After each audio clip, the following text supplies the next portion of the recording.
The year was 2347, and Earth had kept its greatest secret for over 50 years. Admiral Ho stood at the window of the Earth Unified Command Center in Seoul.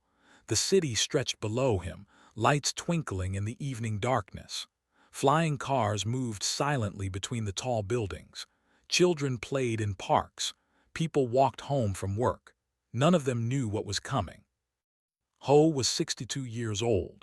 His hair had turned gray long ago, and deep lines marked his face. He had served Earth's military for 40 years. He had seen many things, but nothing had prepared him for the message that arrived 3 hours ago. The door behind him opened. A young man in uniform walked in quickly. His face was pale. "Admiral," said Lieutenant Park Jin, "I have confirmed it. The transmission is real."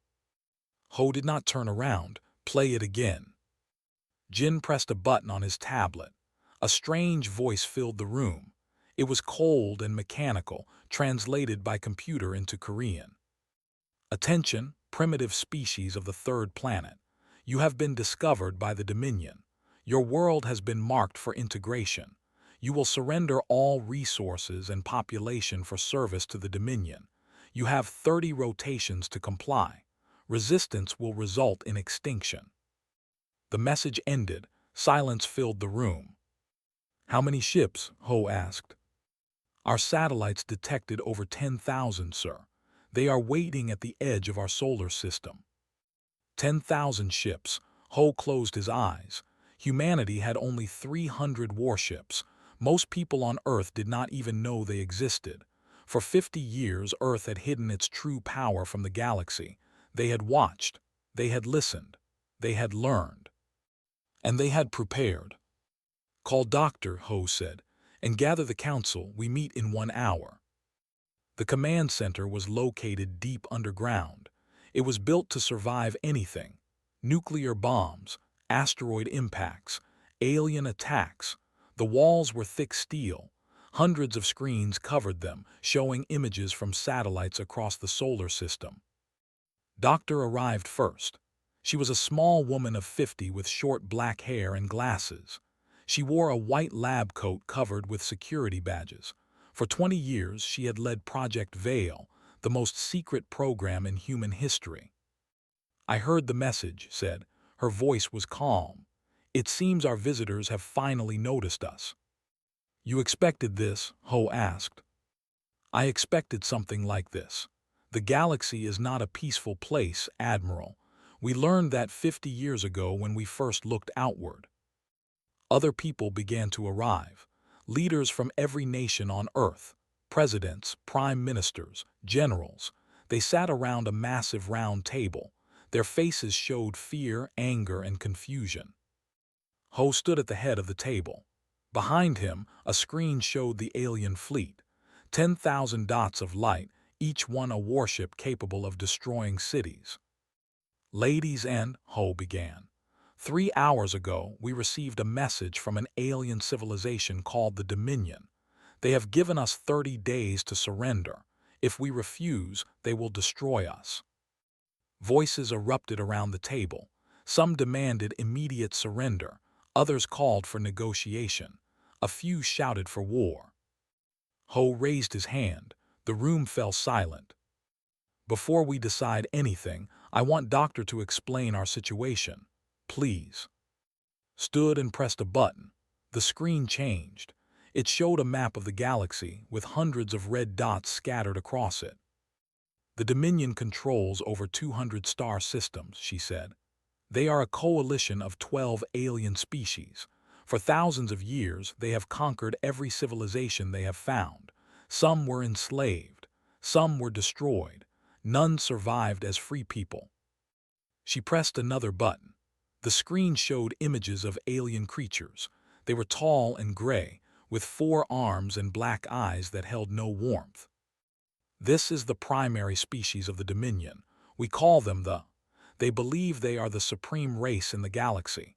To them, we are insects, animals to be used or killed." "Then we have no choice," said one leader. "We must surrender." "No," said Ho, "we have another choice." He nodded too. She took a deep breath. For 50 years, we have watched the galaxy in secret. We saw what the Dominion did to other species. We knew that one day they would find us, so we prepared. The screen changed again. It showed a diagram of something that looked like a satellite but much larger, much more dangerous. This is the quantum collapse array. It is a weapon unlike anything that exists in the known galaxy. When activated, it breaks apart matter at the smallest level. Atoms themselves fall apart.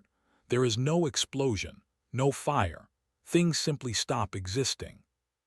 The room was completely silent. We have built 200 of these platforms, continued. They orbit Earth in secret. They have never been tested at full power, but our calculations say that they can destroy any fleet of any size in seconds. One leader stood up. His hands were shaking. You built weapons of mass destruction without telling us. We built weapons of survival, replied. And we kept them secret because secrets cannot be betrayed if no one knows them. Ho stepped forward. The question before us is simple. Do we surrender and become slaves, or do we fight and risk everything? Lieutenant Park Jin spoke from his station. Admiral, there is something else. The alien transmission included images of what they do to conquered species. He played the images on screen. The room watched in horror. Aliens forcing humans to work in mines. Aliens killing those who resisted. Children separated from parents. Cities burned to ash. When it ended, no one spoke of surrender again. We will send a message, Ho decided. We will tell them to leave. We will warn them once. If they do not listen, we will show them why humanity has survived every challenge in our history. He looked at the faces around the table. Fear was still there, but something else had appeared. Something harder. Something that had carried humanity through ice ages and world wars and plagues. Hope and determination. Prepare the array, Ho ordered, and Lieutenant Jin send this message to the fleet. He spoke slowly and clearly. This is Earth. We do not surrender, we do not kneel, leave our system now. This is your only warning. The message flew across the darkness of space toward the alien fleet. It carried with it the voice of a species that had learned to hide, that had learned to watch, that had learned to build weapons that could end worlds. The aliens had dismissed Earth as primitive. They had no idea what was waiting for them. And soon they would learn. The flagship Eternal Conquest was a mountain of metal floating in space. It stretched for 5 kilometers from end to end. Its weapons could burn entire continents. Its shields could stop 1,000 missiles. For 300 years, it had led the Dominion's fleets to victory after victory. High Commander stood on the bridge and watched Earth's message play on the main screen. This is Earth. We do not surrender, we do not kneel, leave our system now. This is your only warning. When the message ended, laughed. His laugh was deep and rough like rocks grinding together. The crew around him joined in. The sound echoed through the massive bridge. Was tall even for a. His gray skin was covered with old scars from battles he had won. His 4 arms rested at his sides, each one strong enough to crush human bones. His black eyes showed no emotion except amusement.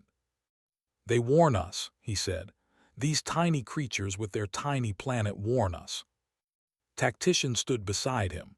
She was smaller than her gray skin, smooth and unmarked.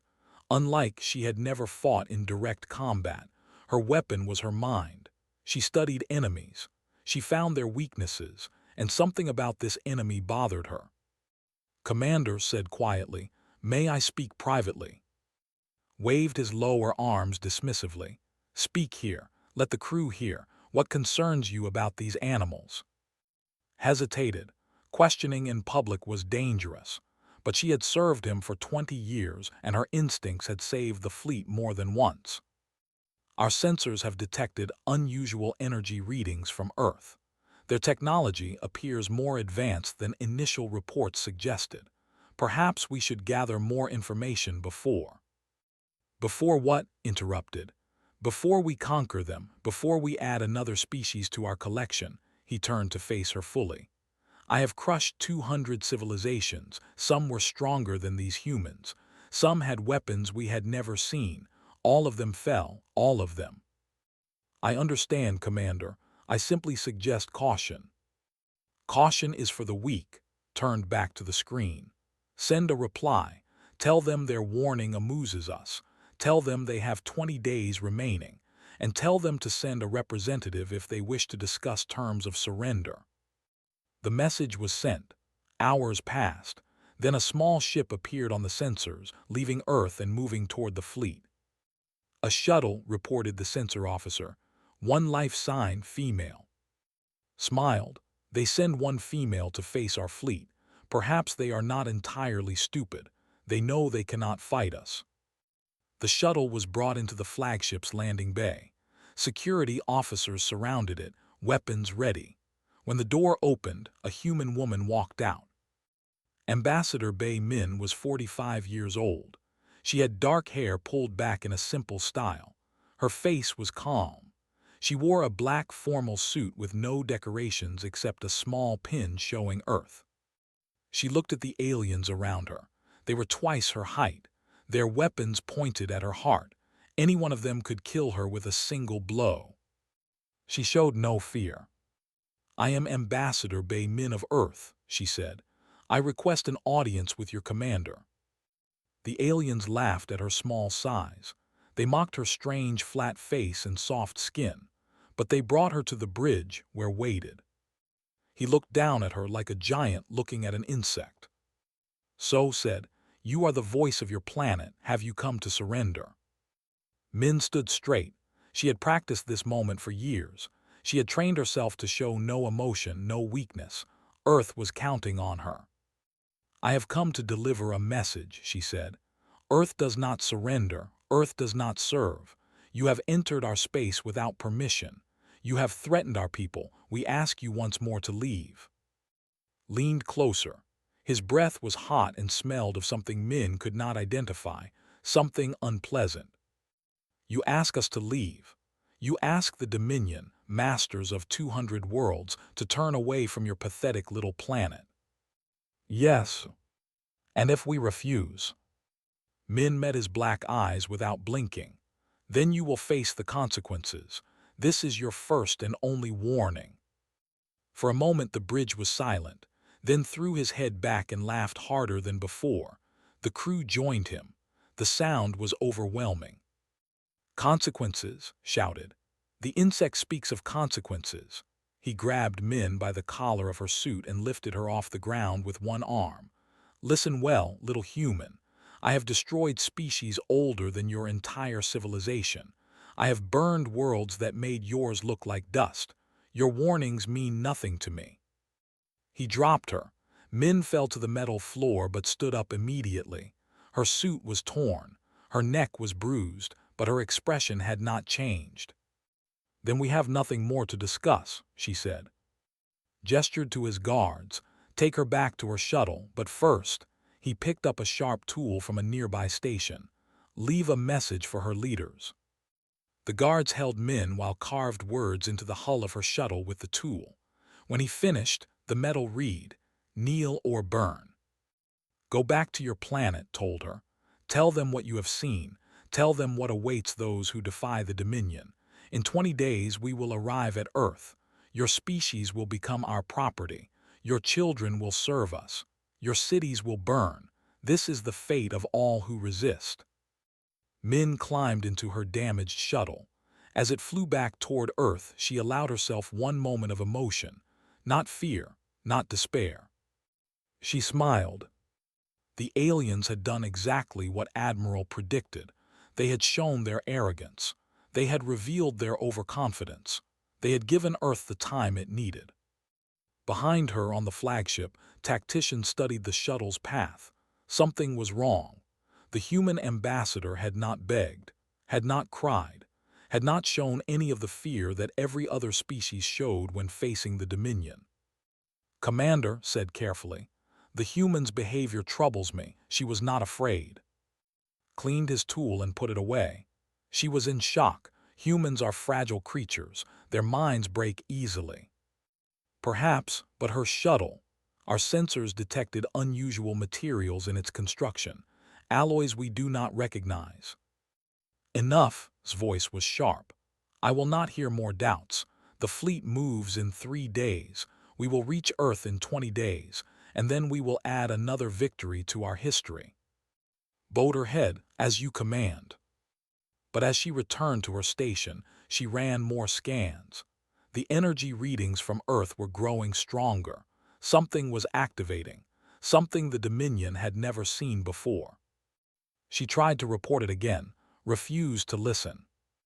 On Earth, Ambassador Bei Min landed safely. She walked off her shuttle and saw Admiral Ho waiting for her.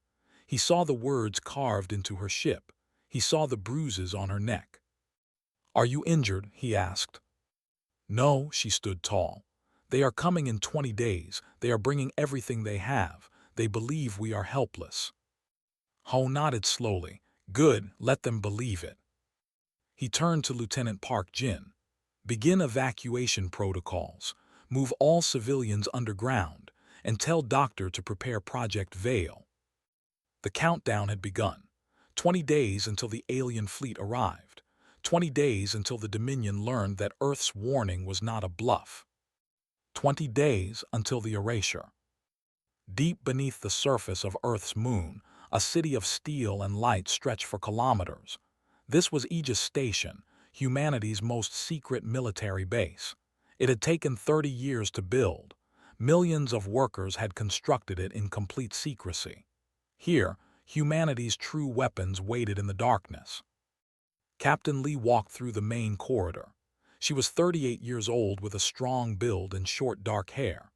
A long scar ran across her left cheek, a memory from a training accident years ago. She commanded Ghost Division, Earth's most elite fighting unit. 300 soldiers trained to fight in any condition, any environment, any situation. Today, she was meeting Doctor for the first time. The scientist waited in a large control room filled with screens and computers. Engineers moved everywhere, checking systems and running tests. When entered, looked up from her work. Captain Lee said, "Thank you for coming." "You asked for the best soldiers," replied. "Here I am, what do you need?" Pressed a button. The screens around them lit up with images of the orbital platforms that made up the quantum collapse array. 200 weapons, each one hidden among normal satellites, each one powerful enough to destroy a city. "This is Project Veil," explained. "Our greatest achievement and our last hope. If the array fails, your soldiers will be all that stands between the alien fleet and Earth." Studied the images. "You want us to fight 10,000 ships. I want you to buy time. If the array needs adjustment, if something goes wrong, Ghost Division must keep the enemy occupied. Even a few minutes could mean the difference between survival and extinction." Nodded slowly, she understood. Her soldiers were not meant to win. They were meant to die slowly, giving Earth every possible second. "We will do our duty," said. "But tell me honestly, will this weapon work? Has it been tested?" Paused. For the first time, uncertainty showed on her face. "We have tested it on small objects, asteroids, debris, but never at full power, never on a target this large. So we are gambling everything on something that might not work." "Yes, but what choice do we have?" Outside the control room, engineers were moving quickly. One of them was Sung, the lead technician for the array. He was 55 years old with thick glasses and hands that shook slightly from too much caffeine. He had not slept properly in 3 days. "Final calibrations complete," he announced to his team. "All 200 platforms are responding. Power levels are stable. We can fire on command." "What about the timing?" asked one of his assistants. Sung checked his calculations again. They had to be perfect. The array worked by creating a cascade effect. One platform would fire, triggering the next, then the next, until all 200 fired together. The timing had to be within 1/1,000,000 of a second. Any error would cause the cascade to fail. Timing is set, Sung confirmed. But we only get one chance. After firing, the platforms will need 12 hours to recharge. If we miss, we will not get a second shot before the fleet reaches Earth. Back on Earth, the evacuation had begun. Billions of people moved into underground shelters. They had been told there was a potential asteroid threat. Most believed it. They packed food and clothes and photos of loved ones. They went into the tunnels and bunkers that every city had built over the past decades for emergencies. They did not know the truth. They did not know about the alien fleet. They did not know that in 17 days their entire world could be destroyed. Admiral Ho watched the evacuation progress from the command center. Lieutenant Park Jin worked beside him, monitoring communications from around the world. Evacuation at 42%, Jin reported. Europe and Asia are ahead of schedule. The Americas are slightly behind due to transportation issues.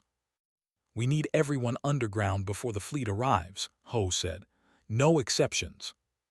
Sir, some people are refusing to leave. They do not believe the asteroid story. Ho sighed. There were always some who refused to follow orders, but he could not force them, not without revealing the truth, and the truth would cause panic.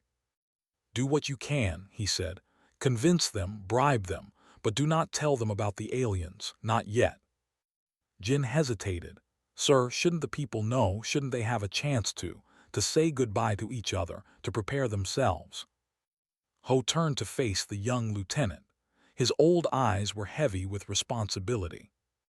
If we tell them the truth, chaos will follow, people will riot, governments will fall, criminals will take advantage, millions will die before the aliens even arrive. He looked back at the screens.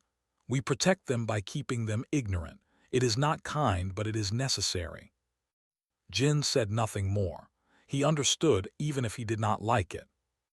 3 days passed. The fleet began to move. They are coming, Jin announced. 10,000 ships entering our solar system. They will reach Earth in 14 days.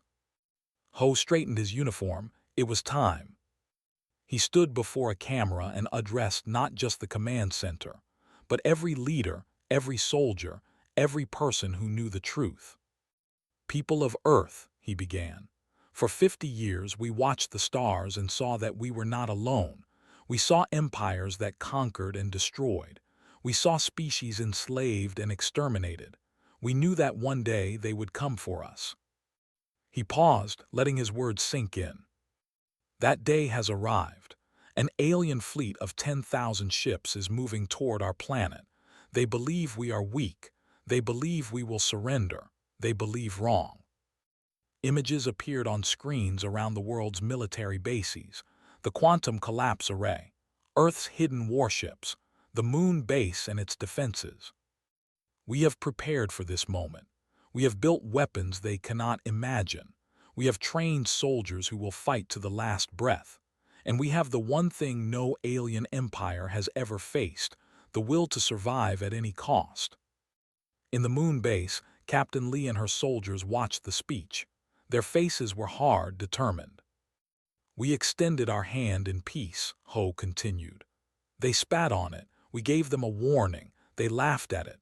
So now they will learn why humanity never needed to conquer the stars. We only needed to survive them. He stood taller.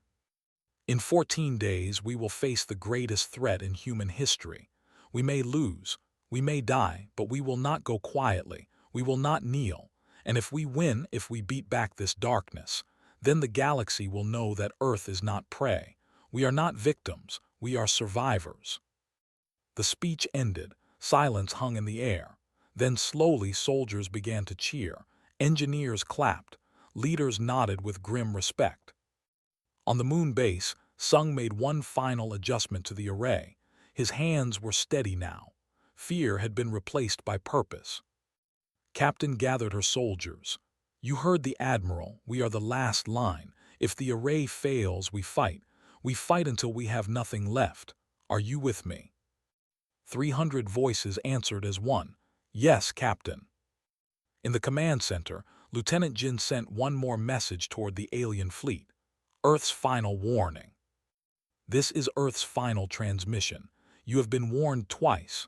There will not be a third. Turn back now or face destruction. The message flew through space toward the approaching fleet. Everyone knew the aliens would ignore it. Everyone knew what would happen next. 14 days remained. The waiting was almost over. The flagship moved through space at the front of the greatest fleet the Dominion had ever assembled. 10,000 warships followed in perfect formation. Each one was crewed by soldiers who had never known defeat. Each one carried weapons that had burned hundreds of worlds. High Commander stood on his bridge and watched Earth's final transmission play on the main screen. When it ended, he smiled with cold amusement. "Play it again," he ordered, "and send it to every ship in the fleet." The message repeated. On thousands of bridges, alien crews listened to the human warning. The response was the same everywhere. Laughter, mocking laughter that echoed through metal corridors and weapon bays. "Listen to them," said to his crew. "The insects threaten us. The animals bare their tiny teeth." He spread all four arms wide. "This is what happens when a primitive species does not know its place. They actually believe they can fight us." His crew laughed harder. Some stomped their feet on the metal floor.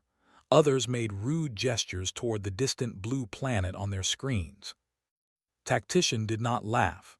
She stood at her station, studying data that made her increasingly worried.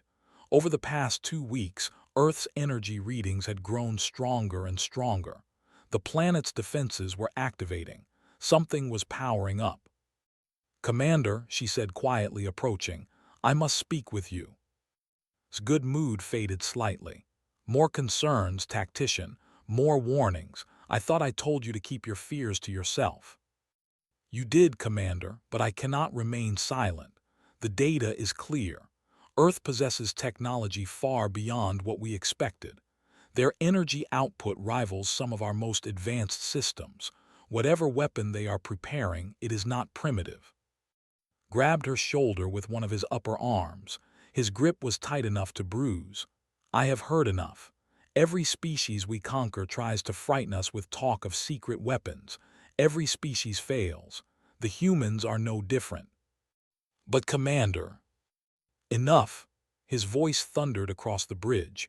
Crew members stopped their laughter and watched in uncomfortable silence. I have conquered more worlds than any commander in Dominion history. I do not fear insects. I do not fear animals. And I will not fear humans." He released her and turned to his officers. "The fleet will continue as planned. We reach Earth in 3 days. Then we will show these creatures what it means to face the Dominion." Returned to her station. Her shoulder ached where had grabbed her. She wanted to argue more, but she knew it would do no good. His pride was stronger than his wisdom. It had always been his weakness. She looked at the data one more time. The energy readings from Earth were unlike anything in Dominion records. The humans were not bluffing. They had something powerful, something deadly. But would not listen, and so the fleet flew toward its fate. 3 days passed. The Armada entered the space between Earth and its moon. The blue planet hung before them, beautiful and fragile. Clouds drifted across oceans and continents. City lights sparkled on the night side. "Such a pretty world," said softly. "It will make a fine addition to our empire, after we burn a few cities to teach them obedience, of course." He turned to his communications officer. "Open a channel. Let me speak to these humans one last time." The channel opened. His voice broadcast across all frequencies, reaching every radio and screen on Earth. "People of the planet Earth, I am High Commander of the Dominion. Your warnings have amused us. Your defiance has entertained us. But now, playtime is over." In the underground shelters, billions of humans heard the alien voice for the first time. Fear spread like a cold wind. Parents held their children close. Old people prayed to whatever gods they believed in. In the command center, Admiral Ho listened with a calm expression. Lieutenant Park Jin stood beside him, pale but steady. Ambassador Bei Min had returned to stand with them. The bruises on her neck had healed, but she had not forgotten the alien who gave them to her. "Your fleet is surrounded," continued. "Your planet is within our weapons range. You have 1 hour to surrender unconditionally. If you do not, we will begin bombardment. Your cities will burn. Your oceans will boil. Your species will learn through pain that the Dominion cannot be." He paused for effect. "Your warnings mean nothing. Your weapons are toys. In 1 hour your species will exist only as slaves. This is my promise. This is your fate." The transmission ended. In the command center, silence held for a long moment. Then Ho spoke. "Lieutenant Jin, what is the fleet's position?" Jin checked his screens. "They have formed a crescent formation, sir. They are surrounding Earth from all sides. Their weapons are charging." Ho nodded slowly. A small smile crossed his face. "They surrounded themselves." Jin blinked in confusion. "Sir." "Look at their formation." Ho pointed to the tactical display. The alien ships formed a curved line around Earth like a net preparing to close. They positioned themselves perfectly. Every ship is within range of our array, every single one. Understanding dawned on Jin's face. The aliens had put all their ships in the worst possible position. They thought they were trapping Earth. Instead, they had walked into the trap themselves. "Contact Doctor," Ho ordered. "Tell her to prepare for activation." On the moon base, received the message. Her hands trembled slightly as she entered the command room where Engineer Sung waited. "Is it time?" Sung asked. "Almost. Begin the final sequence. We fire on the Admiral's command." Sung turned to his console. His fingers moved across buttons and switches. Around Earth, 200 orbital platforms began to warm up. Energy flowed through systems that had waited decades for this moment. Quantum generators hummed to life, preparing to tear apart the very fabric of matter. "All platforms responding," Sung reported. "Power levels at 90% and rising. Cascade timing confirmed. We are ready." Pressed her communication device. "Admiral, Project Veil is ready, awaiting your command." Back on Earth, Ho received the message. He looked at the tactical display one more time. 10,000 enemy ships, millions of alien soldiers, the greatest invasion force the galaxy had ever seen. And they had no idea what was about to happen. "Ambassador Bei," Ho said, "would you like to do the honors?" Min stepped forward. She remembered lifting her off the ground. She remembered his mocking laughter.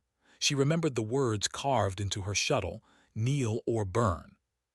"With pleasure, Admiral." She took a deep breath. "Dr. Fire." The word traveled across space at the speed of light. It reached the moon base in 1.3 seconds, heard it, and turned to Sung. "Activate the array." Sung pressed the final button. For one heartbeat, nothing happened. Then, around Earth, 200 platforms fired simultaneously. Invisible beams of quantum energy shot outward in all directions. They hit the first alien ships before any sensor could detect them, and the cascade began. On the flagship, Tactician was the first to notice something wrong. Her screens flickered. Strange readings appeared. "Commander," she said urgently, "unknown energy signatures detected. There." She never finished her sentence. The ship beside the flagship began to dissolve. Not explode, not burn, dissolve. Metal, flesh, energy, everything simply fell apart into nothing. The ship's crew had no time to scream. One moment they existed, the next moment they did not. Then the next ship dissolved, and the next, and the next. Stared at the screens in complete disbelief. His mighty fleet was disappearing. Not fighting, not fleeing, just ceasing to exist. "What is happening?" he roared. "What is happening?" Looked at her data one last time. Now she understood. The energy readings, the strange technology, the human strange confidence.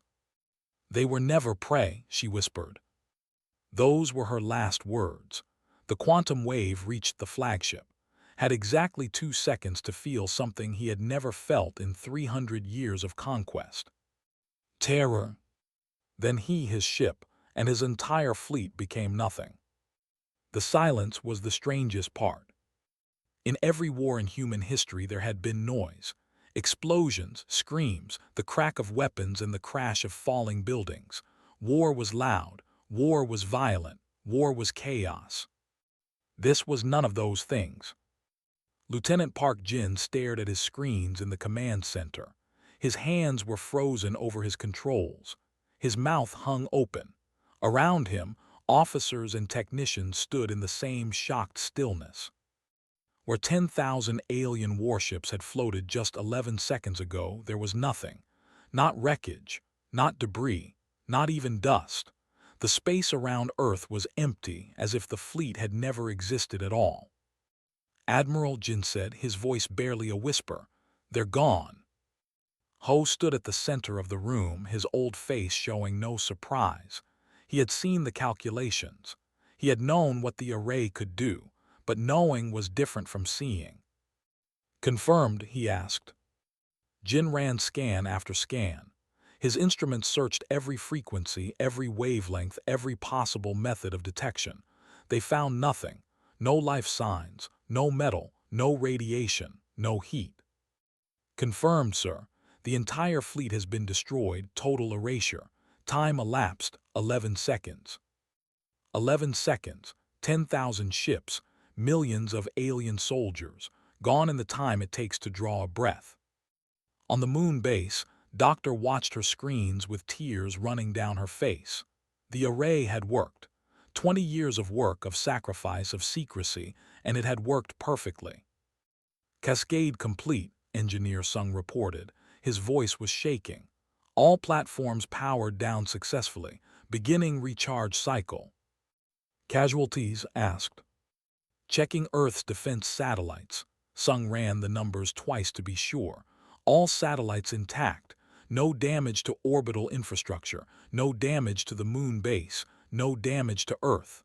He looked up at her with wide eyes. "Zero casualties, zero."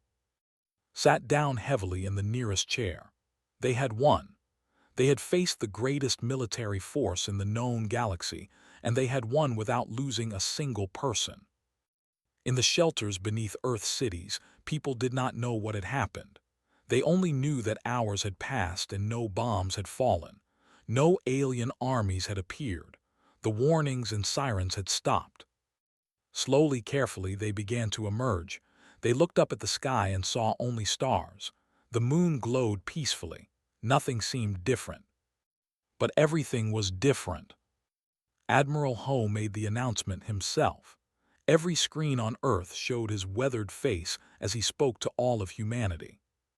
"People of Earth, at 1432 Universal Time today, an alien invasion fleet of 10,000 ships attacked our planet. At 1433 Universal Time, that fleet was destroyed. Every ship, every weapon, every soldier, gone." He paused to let the words sink in. "We gave them warning. We asked them to leave in peace. They refused. They laughed at us. They called us insects and animals. They planned to enslave our children and burn our cities." His voice grew harder. "So we erased them, every single one." Around the world, people watched in stunned silence. Some cried, some cheered, some simply sat and tried to understand what they had heard. "For 50 years we kept our true strength hidden," Ho continued. "We watched the galaxy and saw what happened to species that revealed themselves too soon. We learned, we prepared, and when the moment came, we were ready." He stood. "Today, humanity proved something. We proved that we are not prey, we are not victims, we are not the weak species the aliens believed us to be. We are Earth, we are survivors, and anyone who threatens us again will face the same fate." The broadcast ended, but the reactions were only beginning. Although panic spread like wildfire, the Dominion had sent its greatest fleet to conquer a primitive planet, and that fleet had vanished. Not defeated, not damaged, vanished. The sensor records showed ships simply ceasing to exist. The Dominion Council gathered in emergency session. 12 species that had ruled the galaxy for thousands of years now faced something they had never experienced: fear. "What weapon could do this?" demanded one counselor. "Our ships should have been invincible."